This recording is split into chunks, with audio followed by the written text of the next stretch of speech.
Baik, tanpa memperpanjang waktu, mari kita simak penjelasan materi utama dari Ustadz kita yang bertemakan Fawaidul lil Musallin dalam surah Al-Ma'un ayat 4. Kepada Al-Ustadz, falyatafaddal mashkuran wa ma'juran. Ya, bismillahirrahmanirrahim. Alhamdulillahirabbil alamin wassalatu wassalamu ala nabiyyina Muhammadin wa ala alihi wa sahbihi wa man ihtada bi hudahu wastanna bi sunnatihi wa qatafa atharahu ila yaumiddin, amma ba'd. Hadirin, serta konsultasi syariah yang mulia Allah Subhanahu wa taala, alhamdulillah.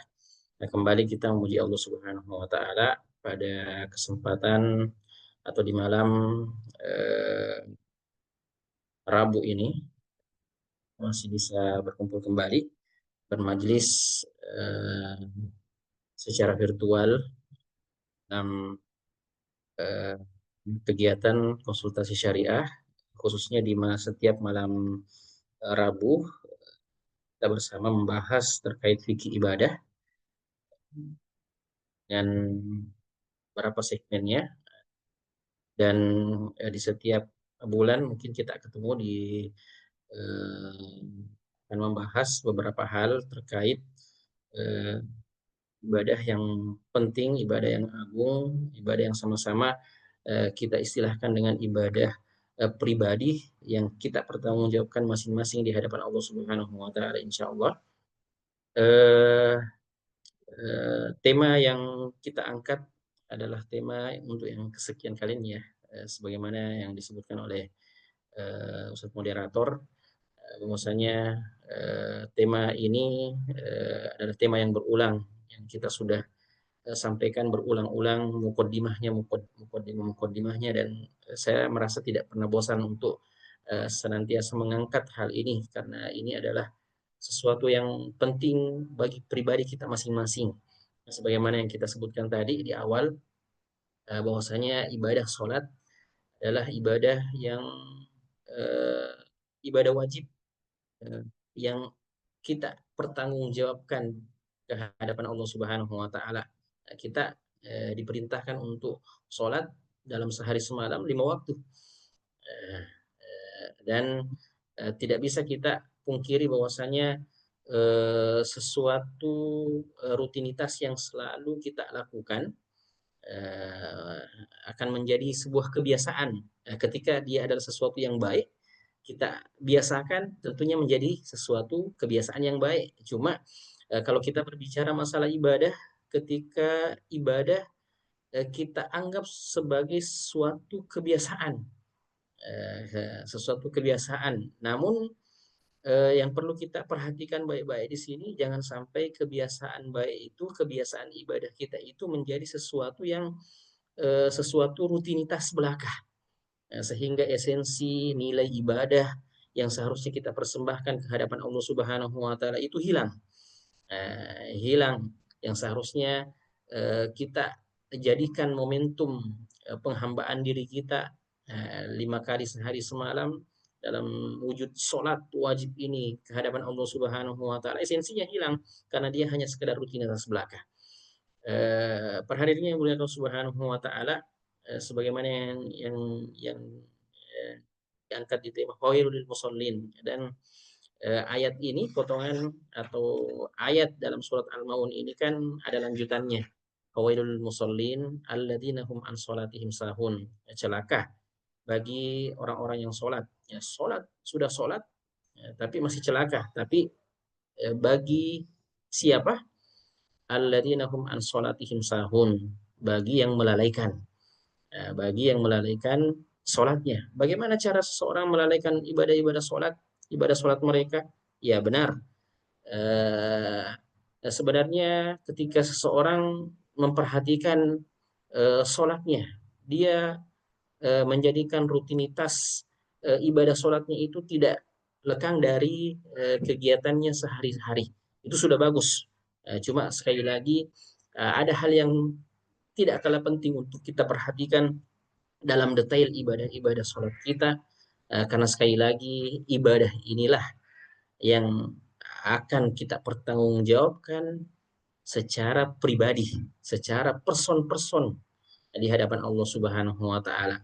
Sehingga eh, apa namanya? Masalah sholat, masalah toharoh dalam sholat, sebelum sholat ya, kita perlu pelajari sedetail mungkin karena kita setiap hari melakukannya. Jangan hanya berdasar bahwasanya oh ya kan ini sudah biasa saya lakukan. Kemudian mencukupkan diri dengan apa yang telah menjadi kebiasaan lama. Eh, tidak boleh seperti itu sehingga tidak boleh kita merasa cukup terhadap pengetahuan atau hal-hal ilmu yang telah kita pelajari selama ini walaupun mungkin berulang-ulang itu tonji yang kita apa namanya ulang-ulangi. Kalau istilah orang lancar kaji karena diulang. Jadi ada hal-hal yang mungkin dahulunya kita tahu. Nah, dahulunya kita tahu tapi lama kelamaan karena kesibukan duniawi mungkin sehingga kita pun luput dengan ilmu yang telah kita pelajari sebelumnya.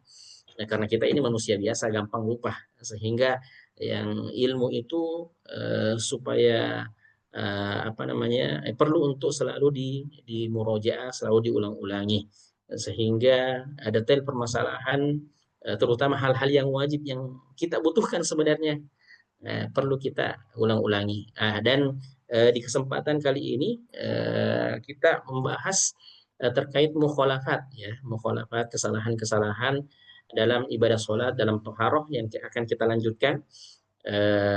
Yang menjadi poin penting di sini jemaah sekalian yang dimuliakan Subhanahu wa taala adalah kita ingin mengetahui kesalahan-kesalahan. Kita akan membahas beberapa kesalahan-kesalahan yang terjadi mungkin bukan untuk menghukumi orang lain tentunya.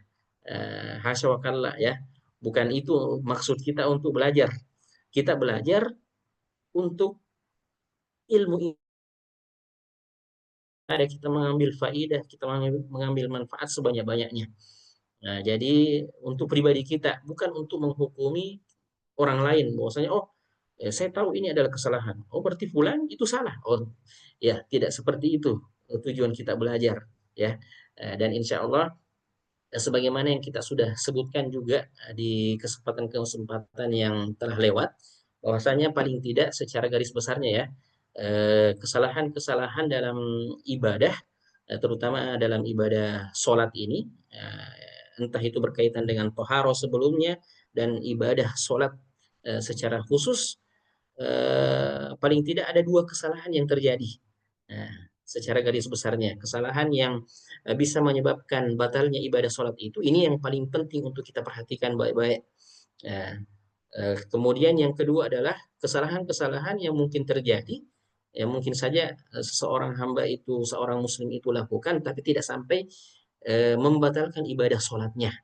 Cuma dia melakukan mungkin hal-hal yang makruh, hal-hal yang dibenci, ya hal-hal yang sebenarnya perlu dihindari karena ini berpengaruh pada pahala atau nilai sholat kita di sisi Allah Subhanahu wa taala. Langsung saja tidak berlama-lama, apa yang kita akan sampaikan atau kita akan lanjutkan sebagaimana pada pertemuan-pertemuan yang sebelumnya materi pengantar kita ambil kita bahas dari buku kecil, buku mukhtasar, buku ringkasan mukhtasar mukhalafat at-taharah was-shalah wa ba'du mukhalafatil masajid yang ditulis oleh Syekh Abdul Aziz As-Sadhan hafizahullah taala. Dan pada kesempatan kali ini kita sudah sampai pada pembahasan atau kita masih berada pada pembahasan toharoh ya, beberapa kesalahan-kesalahan dalam bab toharoh. Karena sebagaimana kita sudah baca sampulnya tadi bahwasanya mukhtasar ini, ringkasan ini berkenaan dengan kesalahan-kesalahan dalam toharoh, kemudian dalam sholat dan beberapa kesalahan yang biasa terjadi dalam tempat ibadah sholat kita. Kita lanjut saja di sini. Kita sudah sampai pada poin yang ke-27 Syekh Hafizahullah Ta'ala di sini menyebutkan wa minal mukhalafati aidan, di antara pelanggaran-pelanggaran atau kesalahan-kesalahan yang terjadi terutama bagi kaum wanita ya, yang khusus ini ma yaqau min ba'dhi nisa'i min ta'khirihinal ghuslah minal haidhi idza tahurat fi akhiril waqti. Ini menjadi perhatian bagi para wanita ya, ketika tiba darah kebiasaan atau tamu bulanan yaitu haid, di akhir haid biasanya setelah suci ya, setelah suci sebagian wanita muslimah itu menunda menunda mandinya, menunda mandi wajibnya, eh, sehingga eh, apa bisa lewat waktu sholat. Ya, di sini disebutkan min ta'khirihinnal ghusla minal haidi idza tahurat fi akhir waktu, terutama ketika menjelang akhir waktu. Nah, ketika menjelang akhir waktu eh, apa eh, wanita muslimah perlu untuk berhati-hati, perlu untuk senantiasa mempelajari adat kebiasaan haid yang datang setiap bulan. Karena setiap wanita itu memiliki kebiasaan berbeda-beda antara satu dengan yang lainnya. Sehingga wanita yang sudah balik itu sangat paham dengan dirinya. Walaupun masalah haid ini adalah salah satu di antara masalah yang cukup rumit, apalagi kalau kita ya bagi laki-laki, bukan kita yang mengalami haid, sehingga masalah ini adalah sesuatu masalah yang paling rumit. Terutama di antara para ulama kita ada yang menyebutkan bahwasanya di antara masalah-masalah yang sulit ya, eh, yang dipelajari bertahun-tahun itu adalah tentang masalah darah haid. Nah, darah haid karena berbeda-beda antara satu wanita dengan wanita yang lainnya. Kemudian haid ini juga berkenaan dengan masalah hormon, ya, masalah hormon. Bisa jadi seorang wanita itu memiliki siklus haid yang teratur mungkin, ada juga yang memiliki siklus haid yang tidak teratur. Dan ini tentunya harus berhubungan dengan medis untuk mengetahui secara pasti darah haidnya, apalagi kalau sudah masuk ke dalam pembahasan darah istihadah, ya ini terlalu lebar lagi. Jadi ketika seseorang wanita itu punya siklus haid yang teratur, itu pun tidak menjadi sesuatu yang paten bahwasanya ketika seseorang wanita itu punya siklus haid 7 hari haid umpamanya, bisa jadi itu berubah. Bisa jadi kebiasaan haidnya itu berubah, eh, apa berubah dari kebiasaannya. Dan ini banyak hal yang menyebabkannya. Dan yang paling penting untuk diperhatikan oleh seorang wanita adalah bagaimana dia paham, bagaimana dia harus eh, apa eh, menyikapi eh, takdir Allah Subhanahu wa taala ini bagi wanita ya, bagi wanita khususnya karena Allah Subhanahu wa taala tidaklah memberikan sesuatu kepada hambanya itu kecuali karena ada hikmah, ada maslahat yang Allah Subhanahu wa taala paling tahu dengan hambanya. Nah, jadi bagi para wanita tentunya ini menjadi hal yang paling penting untuk selalu diperhatikan. Nah, terutama di sini yang disebutkan oleh Syekh karena sebagian banyak banyak dari wanita eh, bermudah-mudahan dia sudah paham siklus haidnya atau dia siklus haidnya tidak teratur. Nah, maka ini harus menjadi perhatian bagi wanita tersebut. Kapan dia berhenti dari haid? Kapan dia berhenti dari haid? Karena ada tanda-tandanya ya, ada tanda-tanda kapan seorang wanita berhenti haid. Ada yang menyebutkan bahwasanya ketika sudah keluar cairan putih ya, cairan putih dari kemaluan, walaupun cairan putih ini juga katanya tidak menjadi sebuah tanda bagi semua wanita. Jadi hanya sebagian wanita, ini agak sulit memang untuk menandakan. Selain tanda itu juga bagi siklus haid wanita yang teratur, ini juga bisa menjadi perhatian yang besar. Apalagi ketika siklus haid seseorang wanita itu tidak teratur, maka perlu untuk selalu dikaji, selalu diperhatikan baik-baik, terutama ketika hari terakhir masa haid itu, atau ketika sudah diperhatikan bahwasanya saya ini sudah suci umpamanya, sudah tidak ada lagi darah yang keluar, maka perlu diperhatikan. Karena masalah haid, masalah suci ini berkenaan dengan ibadah agung kita, itu ibadah sholat. Eh, Terutama ketika status suci dari haid itu terjadi di akhir-akhir waktu sholat umpamanya. Umpamanya seorang wanita yang haid, kemudian masuk waktu sholat zuhur. Waktu sholat zuhur dia perhatikan, wah dia sudah suci. Dia perhatikan lagi hingga menjelang akhir waktu sholat zuhur itu dia sudah yakin bahwasanya dia adalah sudah suci dari haidnya, maka dia harus bersegera. Jangan bermudah-mudahan bilang nanti deh, saya tunggu dulu apakah ini sudah benar-benar bersih atau tidak. Kalau sudah yakin dengan bersih, sudah yakin dengan tanda-tandanya, maka segera untuk mandi wajib, kemudian sholat zuhur di waktu itu. Jangan menunda-nundanya, menunda-nunda mandinya. Di sini dinukilkan perkataan Syekh Muhammad Al-Utsaimin rahimahullahu taala, wa anna ba'dhan nisa tatahhara fi athna'i waqti shalah wa tuakhirul iktisal ila waqtin akhar.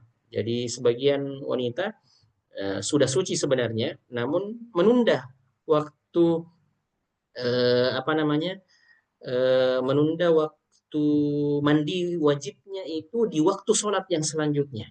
Nah, takul innahu la yumkinuha kamalat tatahur. Nah, di sini ada sebagian wanita yang beralasan bahwasanya di akhir waktu sholat yang dia suci pada waktu itu, katanya tidak memungkinkan untuk mandi secara sempurna. Eh, jadi tidak cukup waktunya. Jadi tahu nih sebagian wanita mandi mungkin mandinya lama mungkin ya. Eh, tapi ini bukan alasan kata Syekh di sini. Tidak boleh menjadi alasan. Walakin hada laisa bihujjatin wala udur. Ini bukan alasan ini. Tidak bisa dijadikan alasan. Karena sedikitnya waktu, tidak bisa menyempurnakan mandi. Kan intinya adalah mandi wajib itu adalah mandi apa namanya? eh, Ya namanya mandi apa namanya? Membasuh seluruh anggota anggota tubuh. Kalau sudah tercapai itu, maka sudah sah mandi wajibnya, kemudian bisa langsung sholat. Jadi tidak perlu terlalu apa namanya, terlalu harus mandinya bersih sebersih bersihnya. Intinya mandi wajib, menjadikan air mandi itu menyeluruh ke seluruh tubuh, ya. Sebagaimana disebutkan juga di sini, li'annahu la yumkinuha an taktasir ala aqwalil wajib fil ghusli wa tu'addi shalah fi waqtiha thumma idza hasala laha waqtu si'atin tatahharat. Nah, ini yang disebutkan oleh Syekh di sini bahwasanya ini bukan alasan. Sehingga sebaiknya bagi kaum muslimah falyattaqillaha, hendaklah kita bertakwa kepada Allah Subhanahu wa taala dalam urusan-urusan ibadah yang nantinya kita akan pertanggungjawabkan masing-masing. Kemudian pembahasan selanjutnya di sini eh, Syekh menyebutkan taharraja ba'dun nasi minas sholati fawqa astuhi al-bayyarat. Di sini disebutkan, wallahu alam apakah terjadi di tempat kita juga. Ini disebutkan oleh Syekh Sadhan bahwasanya sebagian orang eh, tidak, atau menghindari untuk sholat di atas bangunan yang ada septic tanknya katanya. Eh, jadi disebutkan oleh Syekh di sini dengan menukil fatwa Syekh bin Baz, as-salatu ala astuhi al-bayyarat as-sihha idza kana al-mahallu tahiran. Jadi tidak ada masalah ketika ada satu tempat yang mungkin di dekatnya ada septic tank, ya, septic tank, ada tempat pembuangan apa karama akramakumullah taala tinja ya. Ketika kata Syekh di sini, kata Syekh bin Bas, ketika tempat itu terbebas dari najis, tidak ada najis di tempat sholatnya itu, maka tidak ada masalah. Eh, Allah taala alam. Kemudian kita langsung berpindah pada masalah selanjutnya, di antara mukhalafat ba'dun nasi idza arada al-iktisal yaj'alu ala ra'sihi ghita'an yamna'u wusulal ma' ila sya'ri. Di antara kesalahan-kesalahan yang terjadi pada proses mandi ya, pada proses toharo terutama mandi wajib. Apakah itu mandi wajib bagi wanita dari haid dan nifas ataukah mandi wajib setelah berhubungan suami istri atau yang semisalnya. Ba'dun nasi idza arada al-iktisal. Sebagian kaum muslimin ketika mandi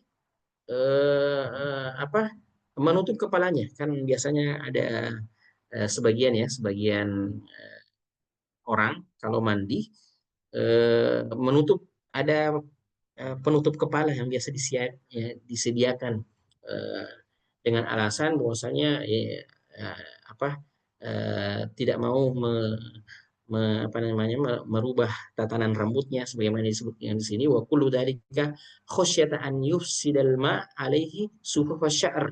Tidak mau apa kalau mandi kena kena rambut merusak eh, tatanan sisirnya, sisir sisir rambutnya. Au an yuzilal ma yakunu fi sya'ri min ad-duhni alladhi yaddahinu bihi sy'r. Atau alasannya karena sudah pakai minyak rambut, ini minyak rambutnya minyak rambut mahal umpamanya, jadi takut untuk di apa namanya hilang gara-gara mandi. Au yakhsha idza asabal ma sya'rahu an tabqar rutubata fatratan tawilatan likasafati sya'ri wa tulihi. Jadi ada juga alasan bagi sebagian wanita mungkin yang panjang rambutnya yang tebal rambutnya mungkin ya takut kalau apa basah rambutnya basah rambutnya eh, eh, karena rambutnya panjang karena rambutnya tebal akhirnya kalau terlanjur basah maka sulit untuk dikeringkan lama untuk kering. Nah, kita katakan wa ala hadza fatakunu taharatuhu naqisatan bisababi hadzal ghita' alladhi wada'a ala sya'rihi li'annahu hajaba syai'an yajibu ghusluhu. Nah, ini di antara hal yang penting untuk diperhatikan dalam permasalahan toharoh mandi ya, terutama mandi wajib. Yang disebutkan di sini adalah mandi wajib tentunya. Karena mandi wajib, sebagaimana yang kita sebutkan sebelumnya bahwasanya mandi wajib itu sebenarnya walaupun ada tata cara khususnya yang disebutkan dalam beberapa riwayat, tapi inti dari mandi wajib itu adalah ketika air basuhan itu membasuh seluruh tubuh tanpa terkecuali. Ya, ketika sudah sampai air mandi itu ke seluruh tubuh, maka mandi wajib itu sudah dikatakan mandi wajib yang sah. Nah, namun masalahnya adalah sebagian orang yang mungkin bagi kita sebagian kita mungkin memahami bahwasanya ya kita paham itu kaidahnya itu mandi itu harus basah semuanya, harus sampai semuanya air. Tapi sebagian kita mungkin luput dari hal-hal yang seperti ini, maka Syekh menyebutkan bahwasanya sebagian orang, sebagian kaum muslimin ada yang berpandangan seperti ini. Yang penting kan mandi. Ceritanya kan mandi, walaupun tidak basah rambut juga mandi. Tapi tidak seperti itu. Mandi wajib, wajib hukumnya air mandi itu menyeluruh ke seluruh tubuh tanpa terkecuali termasuk rambut. Ya, wallahu alam. Kemudian selanjutnya wa mimma yata'allaqu bin nisa'i aidan. Oh ya, kembali lagi ke wanita, persoalan wanita. Masih berkenaan dengan masalah haid kayaknya di sini. Disebutkan di sini anna ba'dahunna ba'da tuhrihinna la yu'addina shalah allati tahurna fi waqtiha bal yabda'na bis salatil qadimati wa hadha jahlun minhunna was-shawabu anna tilka shalah allati tahurna fi waqtiha wajibatun alaihinna. Nah, di sini mungkin mirip-mirip dengan pembahasan yang sebelumnya yang kita sebutkan, cuma ini yang tadi pembahasan yang tadi berkenaan dengan masalah mandi ya, mandi yang ditunda. Nah, kalau yang ini pemahaman yang keliru yang menyebutkan bahwasanya oh kalau apa suci di akhir waktu sholat tertentu, umpamanya sebagaimana yang kita gambarkan tadi, umpamanya seorang wanita apa suci dari haid di akhir waktu sholat zuhur umpamanya.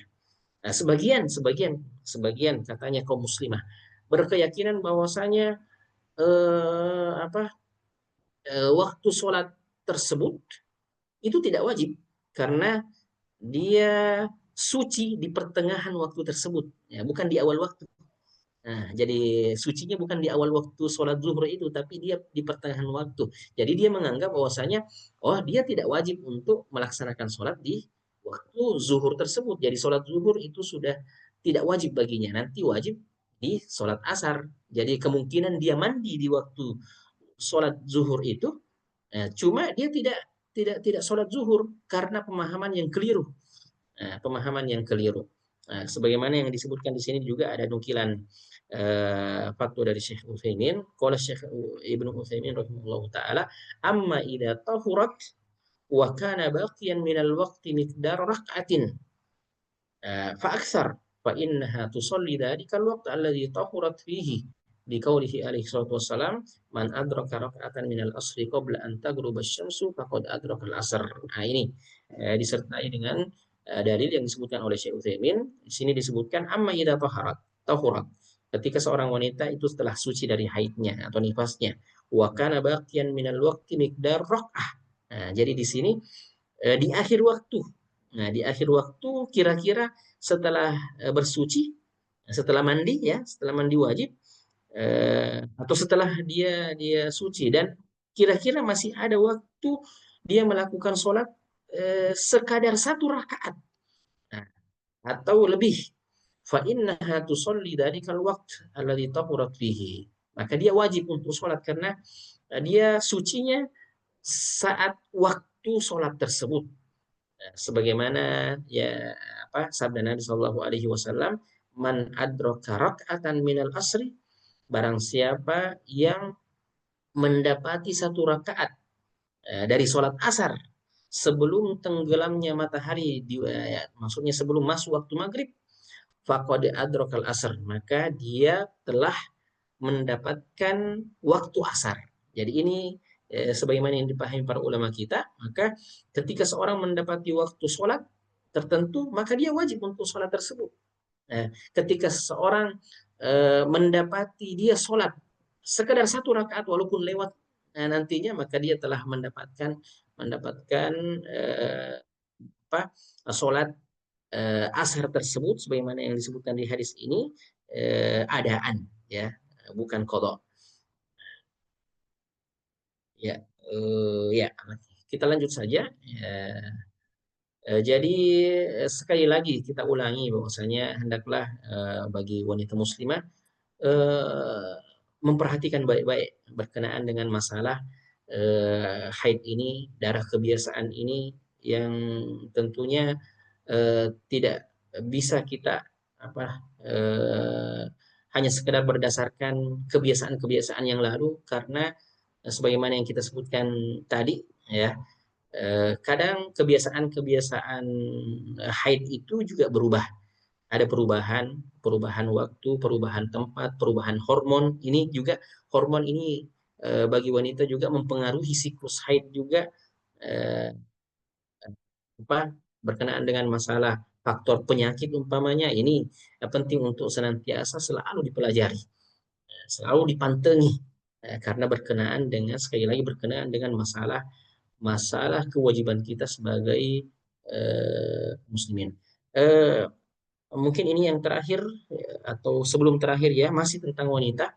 Wa minal akhta' allati taqa'u fiha ba'dun nisa' annal haid qad ya'tiha ba'da dukhuli waqti shalah bimuddah. Fa idza tahurat lam taqdi tilka shalah allati wajabat 'alaiha qabla al-'adah. Tadhunnu annaha talhaqu bis shalawati allati ja'at waqtu al-'adah wa hadza fahmun khati'.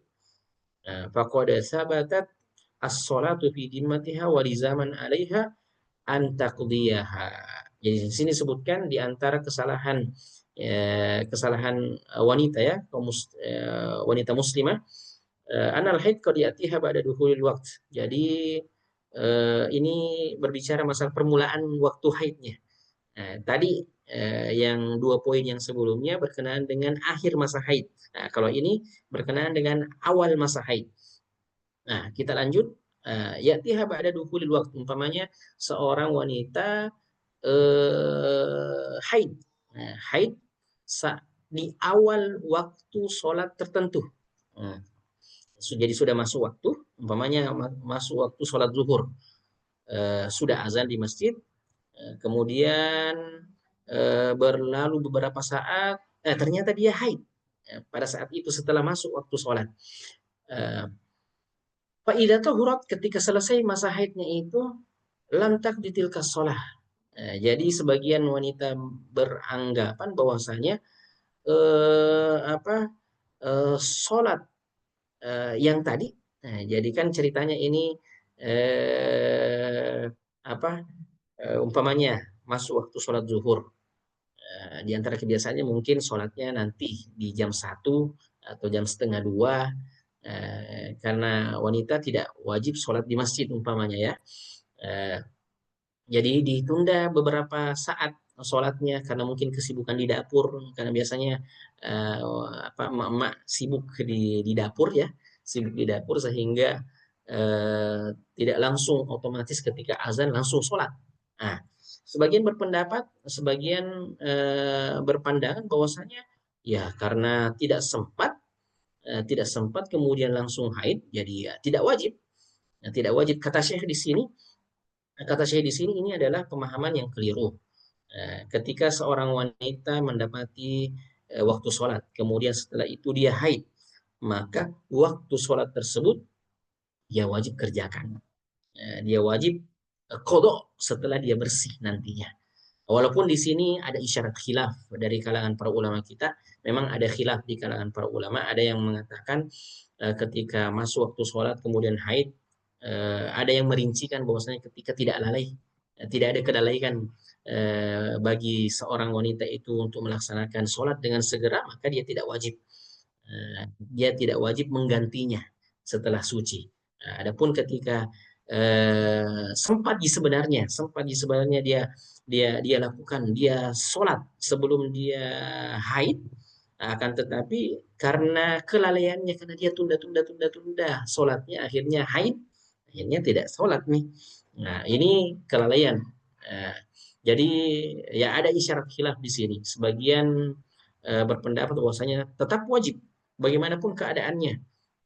Apakah dia lalai atau tidak, tetap ketika dia sudah masuk waktu, maka dia wajib sholat itu untuk diqadha. Sebagian juga mengatakan dengan rincian yang tadi ya, lalai atau tidak. Nah, ada juga yang mengatakan tidak wajib sama sekali. Tidak wajib sama sekali karena ya sudah haid di waktu tersebut. Dan tidak perlu untuk dikodok, karena sholat itu ya sholat bagi wanita haid itu tidaklah dikodok, tidak seperti puasa. Tidak seperti puasa ya wajib dikodok. Adapun sholat tidak wajib untuk dikodok. Walaupun untuk lebih hati-hatinya ya, walaupun ada isyarat khilaf di sini, bagi seorang wanita muslimah yang mendapati waktu sholat tertentu, kemudian dia haid di tengah-tengah waktu itu atau di awal waktu sholat tersebut, maka hendaknya dia berhati-hati untuk mengkodok waktu sholat tersebut.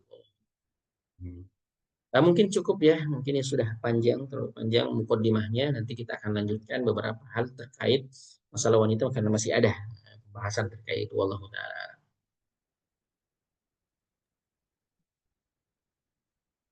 Baik, Alhamdulillah.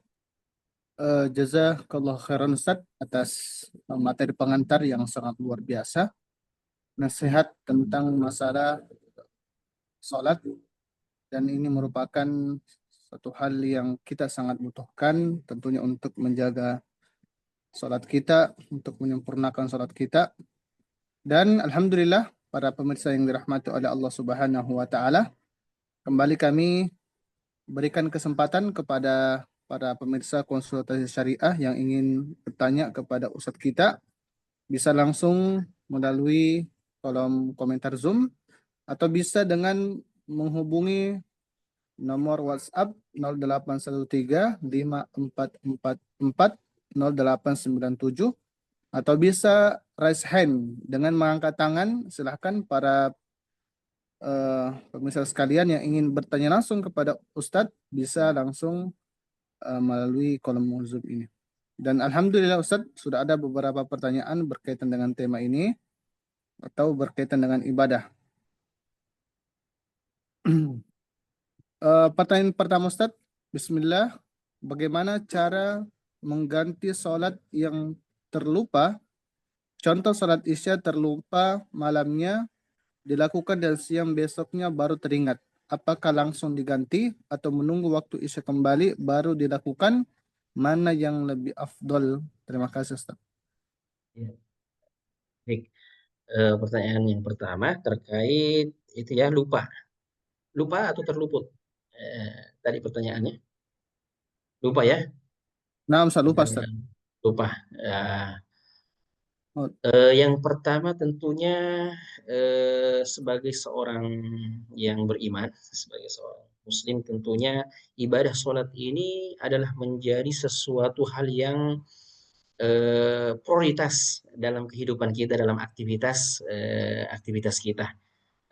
Ini yang pertama ya, ini yang pertama. Sehingga apa yang disebut dengan lupa, lalai, ya kita ini manusia biasa. Kadang lalai, kadang ingat, kadang lupa, kadang ya begitulah. Kadang lupa disebabkan banyak faktor duniawi umpamanya. Namun ketika mindset kita itu jelas, ketika tujuan hidup kita itu jelas bahwasanya sholat ini menjadi satu hal yang eh, prioritas dalam kehidupan kita. Dia adalah ibadah yang agung, dia adalah perintah yang istimewa, yang tidak ada kewajiban yang sedemikian kewajiban-kewajiban yang Allah Subhanahu wa taala tetapkan kepada kita itu tidak terlalu banyak. Nah, tidak terlalu banyak. Adapun ibadah sholat ini sebenarnya kalau kita lihat dari satu sisi dia adalah kewajiban, tapi sebenarnya dia adalah kebutuhan kita. Nah, ketika kita memandang sholat itu adalah kebutuhan, maka yang namanya lalai, lupa mungkin bisa saja tidak tidak terjadi. Walaupun tidak menutup kemungkinan kita kembali kepada diri kita bahwasanya kita ini adalah manusia biasa, kadang lupa. Ya, kembali kepada pertanyaan intinya. Kalau lupa, bagaimana seharusnya? Nah, di sini Nabi Shallallahu Alaihi Wasallam juga sudah memprediksi adanya kehilafan manusia biasa seperti kita ini semuanya. Dalam hadis Nabi Shallallahu Alaihi Wasallam disebutkan, man nama an sholatin aw nasiyaha, barang siapa tertidur atau lupa dalam satu sholat tertentu sehingga lewat waktunya, apa kata Nabi Shallallahu Alaihi Wasallam? Fal yusolliha idza dzakaraha, maka hendaklah dia sholat ketika dia mengingatnya. Nah, jadi ini jelas ya, sudah langsung terjawab pertanyaannya tadi bahwasanya kapan sholat isya, umpamanya sholat isya, lupa sholat isya. Kemudian besok paginya teringat. Besok paginya teringat. Apakah langsung sholat atau tunggu dulu sholat isyanya? Nah, sesuai dengan petunjuk Nabi dalam hadis yang kita sebutkan tadi bahwasanya segera langsung di waktu itu pun. Karena petunjuk Nabi SAW menyebutkan fal yusolliha idza dzakaraha, hendaklah dia sholat. Ya, ini perintah. ketika kapan? Jadi ada waktunya ketika dia ingat. Jadi di saat itu pula, di saat itu juga, nah, di saat itu juga dia harus langsung mengkodok sholat yang dia lalaikan sebelumnya. Wallahu taala alam. Baik, Ustaz. Masya Allah. Barakallahu fikum. Pertanyaan yang selanjutnya dari Bunda Muslimah. Izin bertanya Ustadz, ini ada dua pertanyaan Ustadz. Yang pertama, misal hari ke-6 atau hari ke-7, kita cek paginya masih ada kuning kecoklatan. Dan kebiasaan bersihnya kita itu nggak ada lendir putih. Jadi apakah tiap waktu sholat itu kita masih cek apakah betul-betul sudah tidak ada tanda-tanda kuning kecoklatan? Misal di waktu Isya kita cek nggak ada, apakah kita masih cek lagi sebelum berakhir waktu sholat Isya? Jam 11 malam misalnya. Nah, Ustaz, Ya, mungkin ini nah, berkenaan dengan apa ya eh, haid Ustaz. masalah haid ya. Ini lumayan eh, panjang pertanyaan, agak rumit ini masalah haid memang. Saya juga tidak terlalu ini, cuma kita usahakan berusaha mencerna setiap pertanyaan-pertanyaan yang muncul ya. Nah, Di sini disebutkan, saya coba baca juga sambil mencerna. Nah, ini ya. Jadi kebiasaan seorang wanita itu 6 atau 7 hari. Eh, 6 atau 7 hari haidnya. Eh, eh, di pagi hari masih ada kuning kecoklatan. Nah, kuning kecoklatan itu atau flek ya, flek kuning kecoklatan itu masih termasuk darah haid ketika dia masih dalam rangkaian masa haidnya. Jadi ketika muncul kuning kecoklatan itu masih darah haid ya. Dan kebiasaan bersih ya, tidak ada lendir putih. Ya, ini yang kita maksudkan tadi. Kita sudah isyaratkan bahwasanya di antara tanda bersihnya seorang wanita dari haidnya adalah ketika muncul lendir putih, ya, lendir putih. Dan ini tidak terjadi bagi setiap wanita. Ada yang apa namanya keluar lendir putih, ada juga yang tidak. Nah, kemudian pertanyaannya di sini, apakah tiap waktu sholat itu kita mesti cek apakah betul-betul sudah tidak ada tanda-tanda kuning kecoklatan? Eh, Misal di waktu Isya kita cek nggak ada ya. Apakah kita mesti cek lagi sebelum berakhir waktu sholat Isya? Nah, ya, ini berkenaan dengan masalah cek mengecek ya, cek mengecek ini. Maka tentunya kita kalau tidak ada masalah siklus haid, kalau siklus haid kita teratur, maka kita sudah seorang wanita itu sudah paham ya ini memang harus dipelajari bagaimana siklus haid kita berapa hari 6 atau 7 hari, maka kita berpatokan pada 6 hari itu dulu, kita berpatokan pada hari yang paling sedikit atau berpatokan pada hari yang paling sering kita ini anggaplah 50-50, kadang 6 hari kadang 7 hari, maka kita berpatokan pada 6 hari selesai.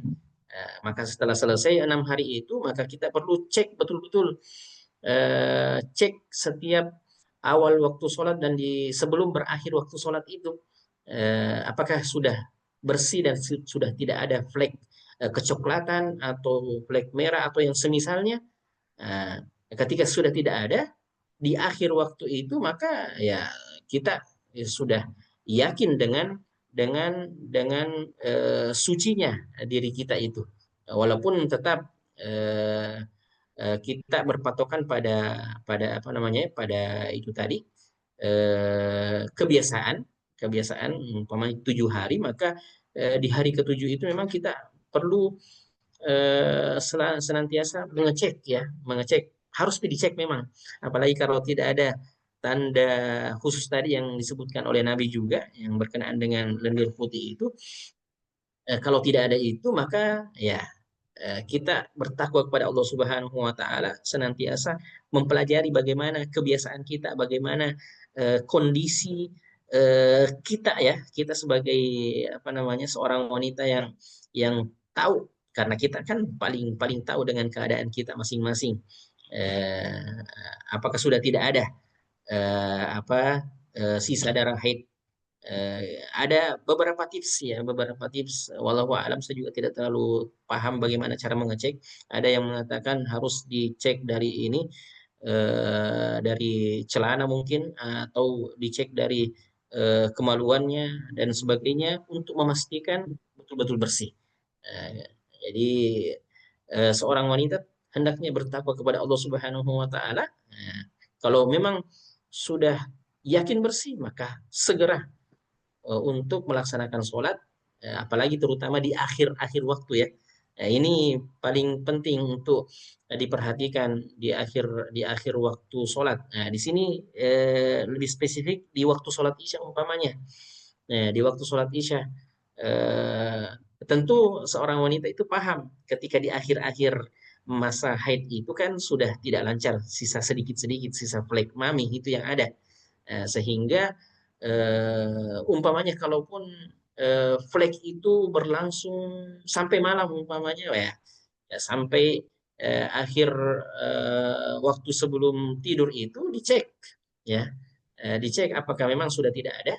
Nah, maka kalau sudah tidak ada, maka hendaklah di apa namanya segera segera mandi wajib untuk sholat isya ya. Wallahu taala alam. Semoga terjawab ya pertanyaannya. Baik, barakallahu fikum Ustaz, Masya Allah. Masih penanya yang sama Ustaz, pertanyaan kedua. Jika kita sakit, misal demam dan harus mandi wajib karena sudah bersih dan dari haid, ganti mandi wajib itu apakah dengan tayamum atau dengan wudhu? Nah, Ustaz. Ya, wanita haid bersih dari haidnya tapi sakit ya, sakit, Nah, tidak bisa mandi. Jadi ada mudarat ketika dia mandi. Maka ya sudah benar. Di sini disebutkan apakah dengan tayamum atau wudhu? Kita katakan dengan tayamum ya, dengan tayamum. Karena kalau bisa wudhu berarti bisa mandi. Walaupun ada juga yang mengatakan saya tidak bisa mandi tapi kalau wudhu bisa ji.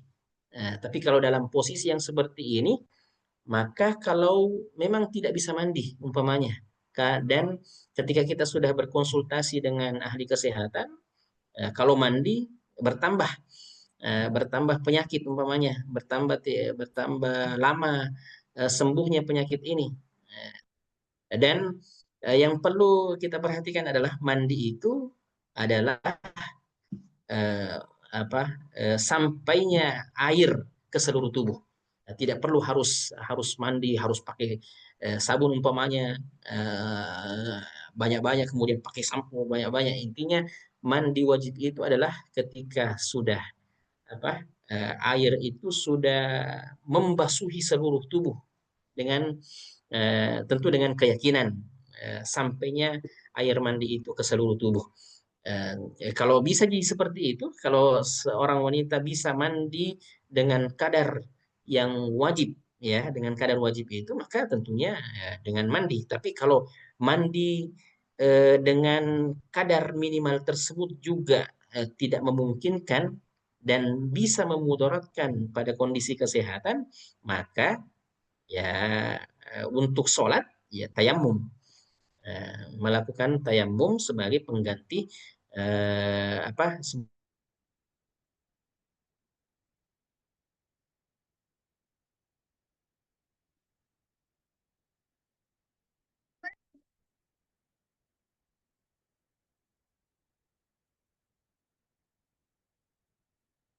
Afwan Ustaz, mungkin sinyalnya, sinyalnya kurang baik sehingga kurang jelas yang kita sampaikan.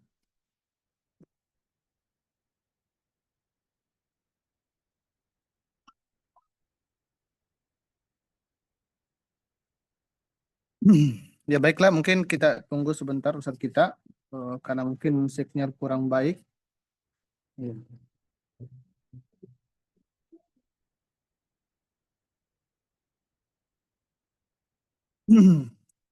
Ya, kepada para pemirsa sekalian yang ingin bertanya langsung silahkan bisa mengangkat tangan atau raise hand.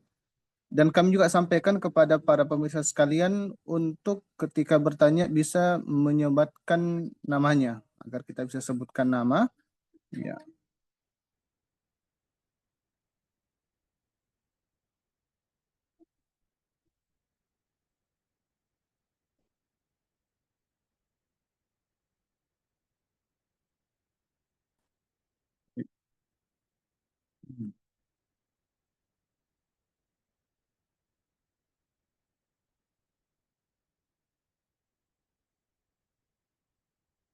Baik, baik. Tafadhal Ustaz. Ya, Afwan keluar tadi. Ya.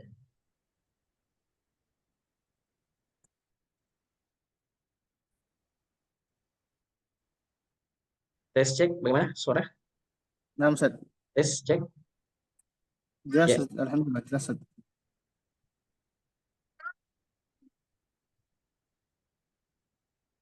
bisa dilanjut, silahkan. Nah, Ustaz. Jadi, baik. Alhamdulillah, syukran. Sekarang kita beralih ke pertanyaan yang selanjutnya. Afwan Ustaz, kapan batas waktu sholat Isya? Apakah tengah malam atau sampai sebelum subuh? Ya, berkenaan dengan batas waktu sholat Isya, batas waktu sholat Isya itu ada istilahnya eh, waktu jawaz ya. Eh, dan yang apa namanya waktu yang seharusnya bagi yang tidak memiliki uzur, maka batas waktu sholat Isya itu sebelum sepertiga malam terakhir. Nah, walaupun eh, waktu sholat Isya itu sebenarnya luas hingga menjelang waktu sholat subuh. Tentunya ini berlaku bagi apa namanya kaum muslimin yang memiliki uzur-uzur tertentu sehingga mengakhirkan waktu sholat itu sampai sebelum waktu sholat subuh. Umpamanya, ketika seorang tertidur pada saat waktu sholat sholat isya, kemudian dia bangun tengah malam, apakah sudah apa namanya sudah lewat waktu sholat isya umpamanya? Oh tidak, sholat dia masih dalam waktu sholat isyanya. Cuma perlu diperhatikan karena ini juga berbeda kasusnya dengan ketika seseorang itu dalam keadaan normal.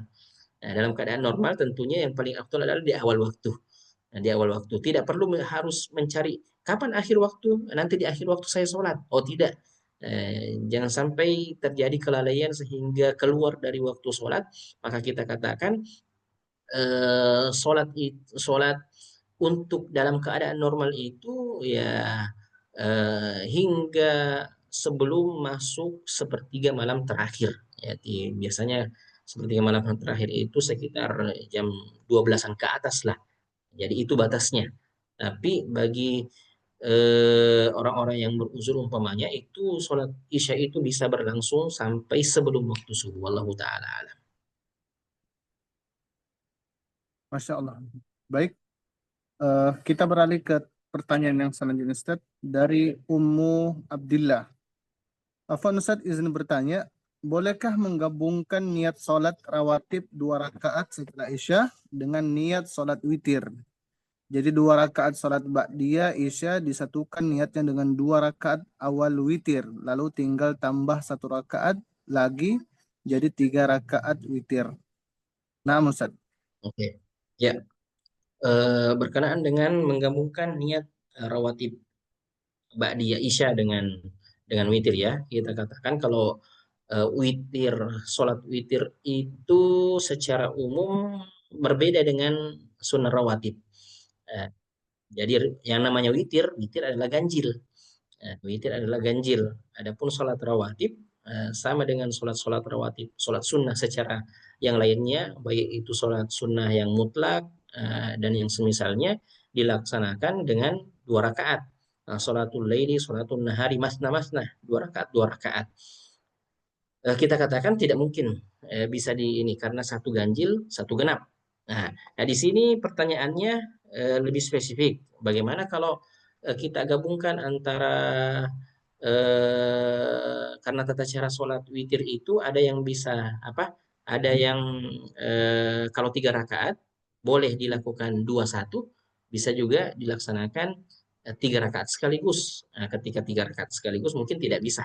Nah, kalau yang ditanyakan di sini ketika dipisah dengan 2 tahiyat, bolehkah apa namanya menggabungkan niat sholat rawatib itu dengan sholat 2 rakaat pertama, 2 rakaat pertama sholat witir. Wallahu taala a'lam. Saya juga belum pernah sampai membaca apakah boleh yang seperti itu, tapi secara umum karena witir 2 rakaat dengan yang 1 rakaatnya itu terpisah, maka secara kaidah sholat sunnah itu bisa digabungkan dengan hayat dengan rakaat yang jumlahnya sama, maka 2 rakaat sholat ba'diyah isya boleh boleh dilaksanakan dengan apa namanya 2 niat. Dengan 2 niat, ada 2 rakaat itu dilaksanakan untuk sholat ba'diyah dan 2 rakaat itu sekaligus 2 rakaat pertama untuk sholat witir. Wallahu taala a'lam. Walaupun Baik, tentunya nah Ustaz. yang lebih afdolnya adalah ya membedakan antara 2 rakaat 2 rakaat ba'diyah dengan sholat witir. Yang biasanya dibahas dalam penggabungan sholat 2 sholat sunnah itu adalah biasanya di awal masuk masjid. Sholat tahiyatul masjid dengan sholat rawatib.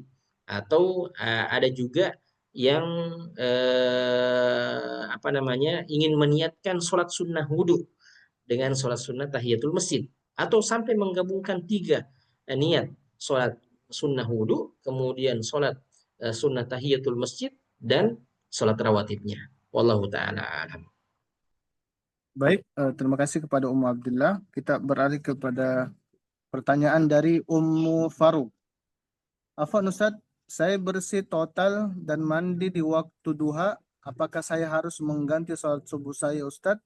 Sejak semalam sudah tidak ada darah tapi belum ada lendir putih.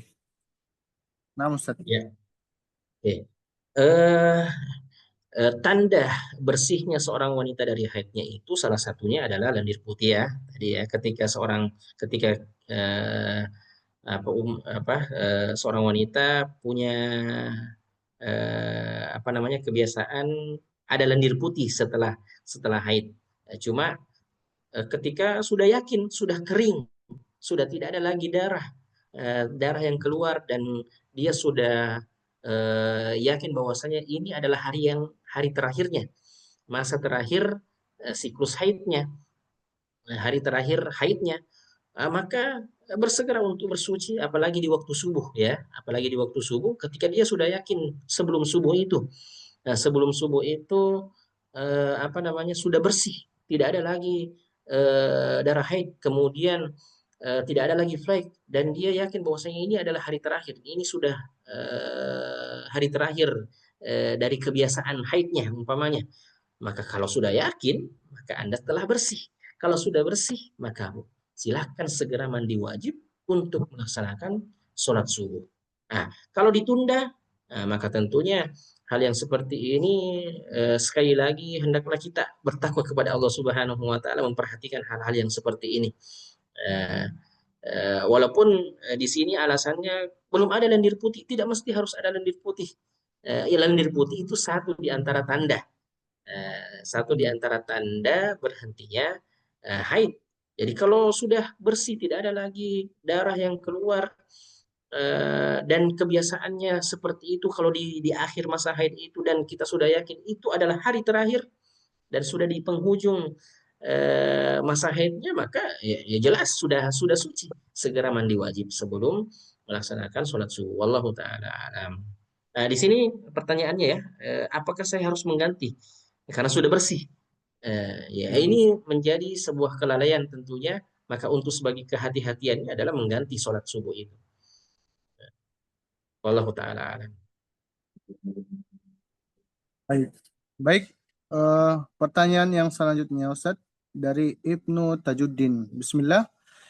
Afwan Ustaz izin bertanya, bagaimana cara kita memahamkan kepada keluarga kita bahwa mereka tetap wajib melaksanakan salat apabila mereka sudah bersih atau sudah suci, Ustadz?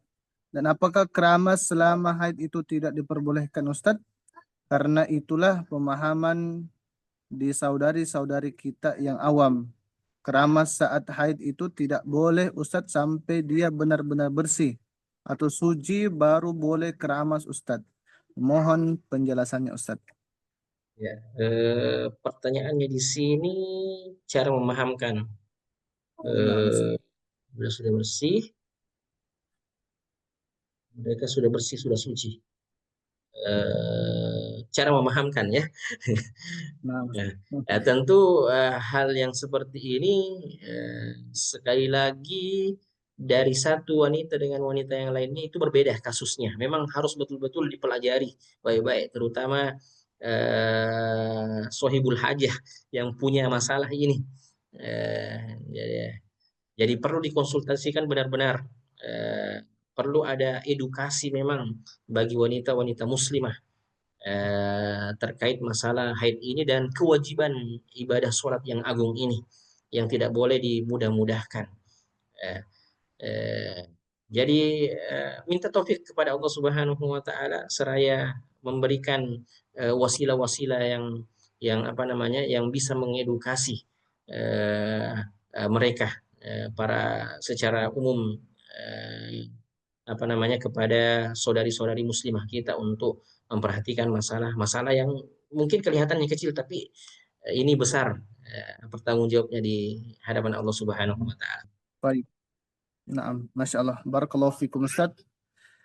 Alhamdulillah, pada malam hari ini dan kita sudah mendengarkan pemaparan dari Ustadz kita tentang tema yang luar biasa. Dan kami minta maaf kepada penanya yang mungkin belum terjawab pertanyaannya. Insya Allah kami akan rampung pertanyaan-pertanyaan yang ada, kemudian kita akan jawab di pertemuan-pertemuan yang akan datang. Oleh karena itu, di penutup kali ini kita ucapkan syukron wa jazakallahu khairan Ustazi atas nasihat yang sangat luar biasa pada malam hari ini. Dan kami juga mengucapkan terima kasih kepada para pemirsa yang turut membersami kita di program konsultasi syariah. Semoga Allah Subhanahu wa taala berikan kita ilmunya yang bermanfaat dan kita bisa mengamalkan setiap ilmu yang disampaikan oleh para asatidz kita dan insya Allah kita mendapatkan pahala di sisinya insya Allah. Baik, mengakhiri pertemuan kita pada malam hari ini, kita tutup dengan doa kafaratul majlis. Subhanakallahumma bihamdika asyhadu an la ilaha illa anta astaghfiruka wa atubu ilaik. Assalamualaikum warahmatullahi wabarakatuh.